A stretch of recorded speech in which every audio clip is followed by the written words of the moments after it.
வணக்கம் மக்களே. அசைவம் சாப்பிடும் நாள் அன்று பூஜை அறையில் விளக்கேற்றலாமா என்று கேட்டால், பூஜை அறையில் காலை மாலை இருவேளையும் விளக்கேற்ற வேண்டும். காலையில் எழுந்து குளித்துவிட்டு வந்ததும் பூஜை அறையில் விளக்கேற்றிவிட்டு வழிபடலாம்.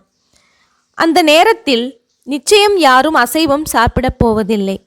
பகல் நேரத்தில் அசைவம் சாப்பிட்டிருந்தால் மாலை பொழுதில் அந்தி சாயும் நேரத்தில் பூஜை அறைக்குள் நுழைவதற்கு முன்னதாக குளித்துவிட்டு வந்து அதன் பின்பு விளக்கேற்ற வேண்டும். மற்ற நாட்களில் சாதாரணமாக மாலை பொழுதில் முகம், கை மற்றும் கால்களை நன்கு அலம்பிவிட்டு நெற்றியில் குங்கும பொட்டினை வைத்துக்கொண்டு விளக்கேற்றினாலே போதுமானது. எக்காரணம் கொண்டும் விளக்கேற்றாமல் மட்டும் இருக்கக்கூடாது.